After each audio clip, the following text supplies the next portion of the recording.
আজকে যে পরীক্ষাটি হয়ে গেল ডব্লিউবিসিএস মেন্সের এক্সামটি, সেটি হলো বাংলা। তোমরা এই প্রশ্নগুলি দেখে নাও কী কী প্রশ্ন এসেছিল। প্রথমত 1 নম্বরের যে সম্পাদকীয় চিঠিটি এসেছিল বা পত্রটি এসেছিল সেটি দেখো, 150টি শব্দে লিখতে হবে। প্রথমটি দিয়েছিল যে মহামারী পরমাণু যুদ্ধের আশঙ্কায় সমস্ত পৃথিবী আজ আতঙ্কিত। খ নম্বর দিয়েছে যে মহামারী প্রমাণ করে দিয়েছে যে পৃথিবী থেকে মানবতাবোধ এখনও মুছে যায়নি। এইসবের উপর 150টি শব্দে যে কোনো একটি লিখতে হবে, 40 নাম্বার আছে। এবং গ, সমগ্র ভারতে বেকারত্বের ভয়াবহতা শিক্ষিত যুব সমাজের মধ্যে নিদারুণ হতাশা এবং প্রথাগত শিক্ষার প্রতি অনীহা এনে দিয়েছে।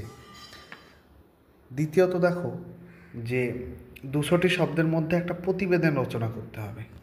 এগুলোও 40 থাকে। প্রথমত যেটা দিয়েছে যে একটিই দিয়েছে যে উগ্র প্রাদেশিকতা ভারতের সামগ্রিক উন্নতির অন্যতম প্রধান অন্তরায়। 3 নম্বর দেখো যে একটি শিরোনাম দিতে হবে। এই যে সারসংক্ষেপ লিখতে হবে, যে গল্পটি দিয়েছে বা যে প্যারাটুক দিয়েছে এর সারসংক্ষেপ লিখতে হবে এবং একটা টাইটেল দিতে হবে বা শিরোনাম দিতে হবে, ঠিক আছে।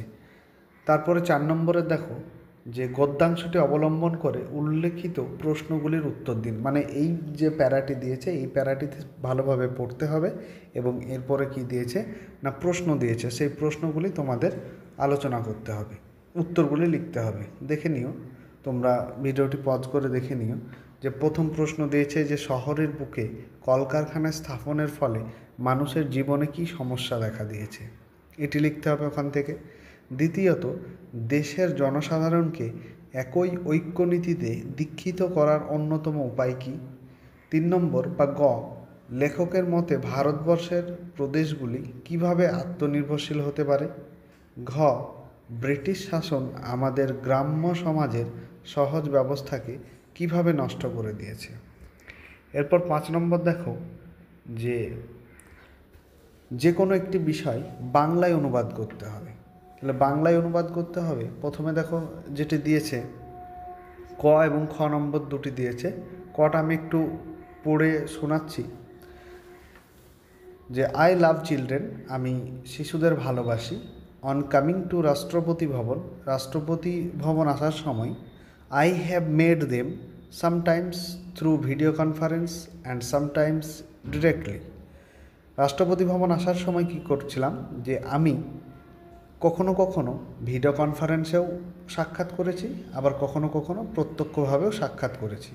আফটার টকিং উইথ দেম, তাদের সাথে কথা বলার পর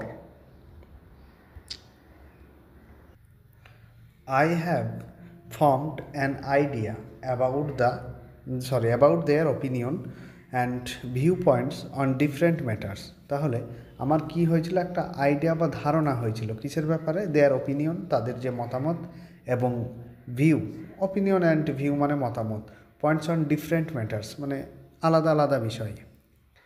তারপর দেখো we always bother about big issues.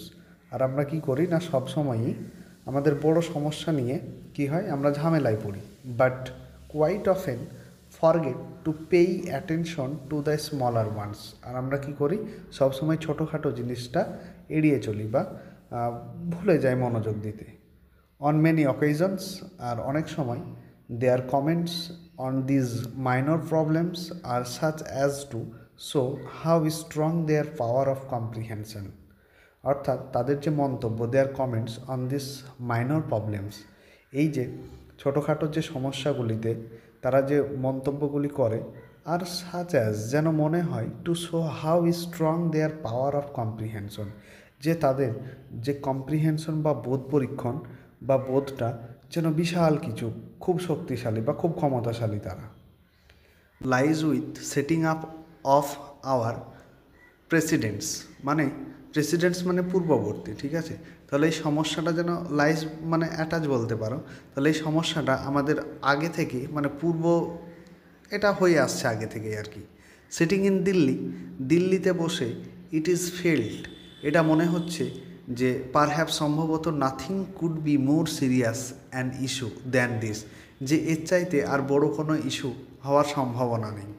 But this big country has many states, অর্থাৎ আমাদের এইরকম বড় দেশে কি হয় না, অনেক স্টেট বলতে এখানে অনেক অবস্থা বোঝায়, having different kinds of problem, মানে সব জায়গাতেই আলাদা আলাদা প্রবলেম বা সমস্যা রয়েছে।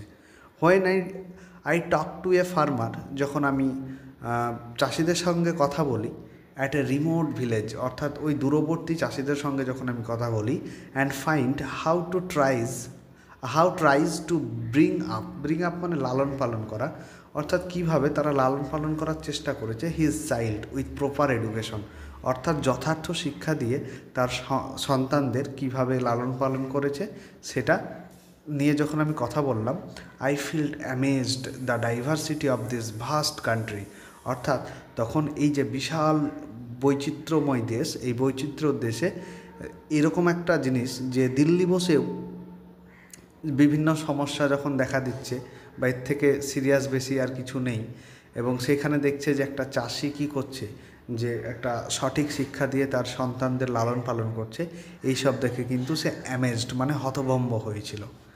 এরপরে দেখো, এটাও তোমরা একটু দেখে নিও, দরকার হলে পজ করে তোমরা দেখে নিও। আজকে ভিডিওটা এই পর্যন্তই।